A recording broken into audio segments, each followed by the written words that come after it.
على سيدنا ومولانا محمد وعلى آله وصحبه وبارك وسلم. انتہائی قابل قدر حضرات، علماء کرام، معزز حاضرین، اللہ جل مجدہ کا بے پایاں لطف و کرم ہے، اس کا احسان ہے کہ اس کی توفیق سے ہم آج منہاج القرآن اسلامک سینٹر کوئی چنگ میں ماہانہ 11ویں شریف اور درس قرآن کے حوالے سے منعقدہ اس تقریب میں حاضر ہیں. دعا ہے اللہ جل مجدہ ہماری حاضری اپنی بارگاہ میں قبول فرمائے اور اس عمل صالح میں جس شخص نے جس انداز میں حصہ لیا، جو جہاں تشریف لائے، ہر ایک کو اللہ جل مجدہ اپنی بارگاہ سے اجر عظیم عطا فرمائے. میں گزارش کروں گا ڈاکٹر احمد جمال ناصر صاحب سے کہ وہ سب میں تشریف لے آئیں. بلا تاخیر و بلا تمہید اس محفل پاک کا آغاز ہوا چاہتا ہے. میں حافظ محمد عمران صاحب کو دعوت دیتا ہوں کہ وہ تشریف لائیں اور صحیفہ انقلاب کی آیات بینات سے اس محفل کا آغاز فرمائیں. حافظ محمد عمران.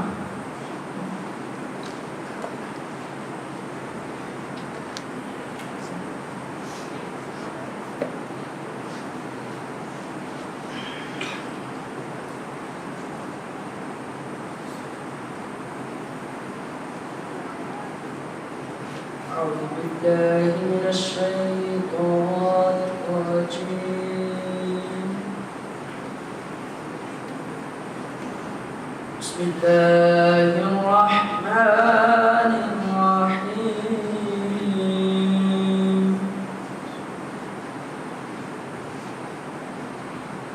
يا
وبشر الصابرين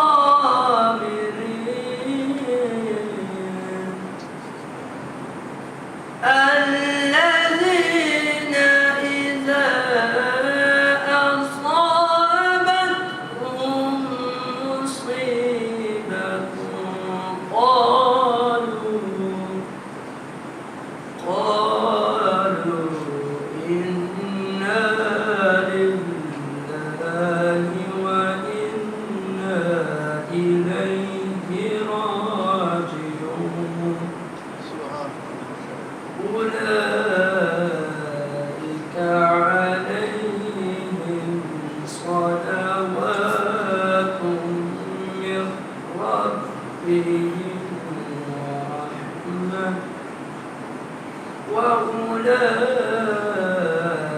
هم المهتدون.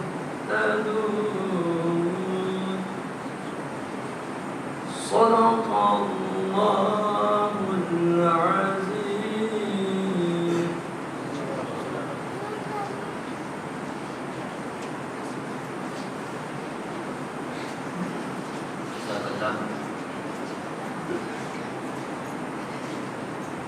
تیرے پاک نام پہ اے خدا میرا تن فدا میرا من فدا.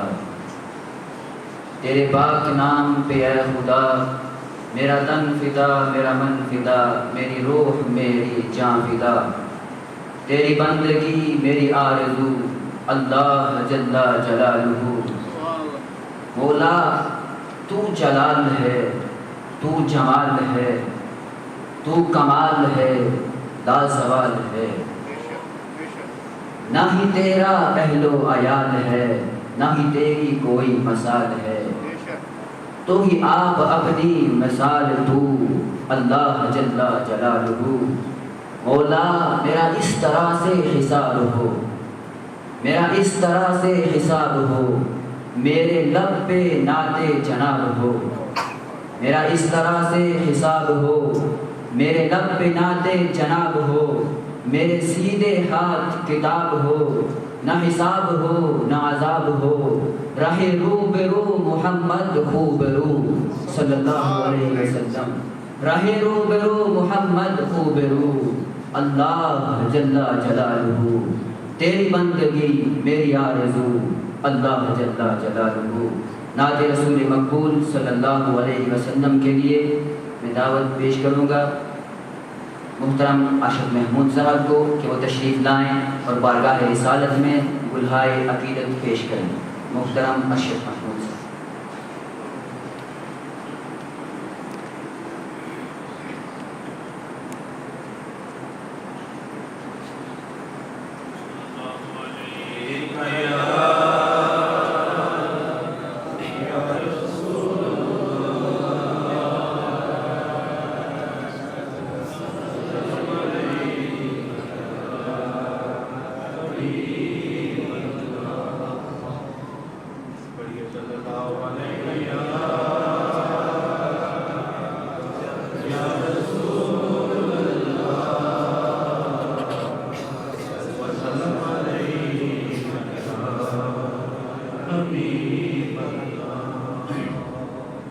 پڑھتا ہوں میں نام ان کی لب سے میرے ہے بات ان کی. پڑھتا ہوں میں نام ان کی لب سے میرے ہے بات ان کی. پڑھتا ہوں میں نام ان کی لب سے میرے بات ان کی. چھڑ جائے جب ذکر ان کا چھڑ جائے جب ذکر ان کا لگتی ہے کائنات ان کی. لگتی ہے کائنات ان کی. لفظ میرے ہیں بات ان کی. پڑھتا ہوں میں نعت ان کی لفظ میرے ہیں بات ان کی. زندگی زندگی ان کا صدقہ ہے. زندگی ان کا صدقہ ہے. ایمان ہے خیرات ان کی. لفظ میرے ہیں بات ان کی. پڑھتا ہوں میں نعت ان کی لفظ میرے ہیں بات ان کی. جب بھی درود میں پڑھتا ہوں جب بھی درود میں پڑھتا ہوں خوش ہوتی ہے ذات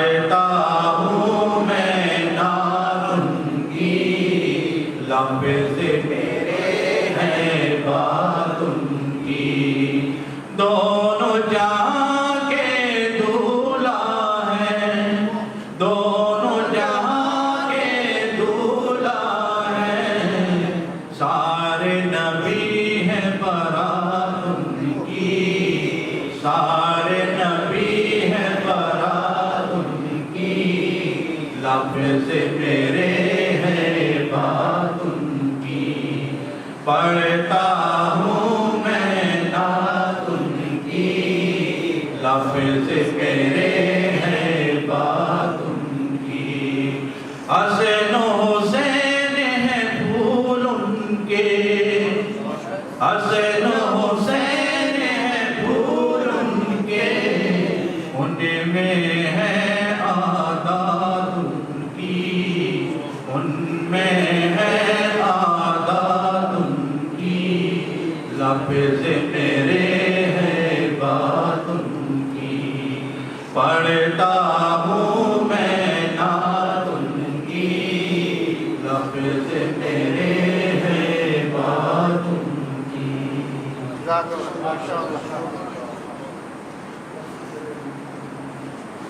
پڑھتا ہوں میں نعت ان کی، لفظ میرے ہیں بات ان کی، تیرے نام سے ابتدا ہو رہی ہے، تیرے نام سے ابتدا ہو رہی ہے، تیری یاد پر انتہا ہو رہی ہے، زباں پاک مسرور دل آنکھ روشن، جمال نبی کی ثنا ہو رہی ہے، وہ جبین جہاں آستان محمد صلی اللہ علیہ وسلم، جبین جہاں آستان محمد، عقیدت کی یہ انتہا ہو رہی ہے، اور فدا ہو رہا ہے خدا خود نبی پر، فدا ہو رہا ہے خدا خود نبی پر، نبی پر خدائی فدا ہو رہی ہے، نبی پر خدائی فدا ہو رہی ہے۔ بارگاہ رسالت میں اپنی حاضری لگوانے کے لیے میں دعوت دوں گا حافظ سید تنویر حسین شاہ صاحب کو کہ وہ تشریف لائیں اور بارگاہ رسالت میں دعائے عقیدت پیش کریں۔ اللہم صلی علی سیدنا مولانا محمد، اللہم صلی علی سیدنا مولانا محمد، اللہم صلی علی سیدنا مولانا محمد،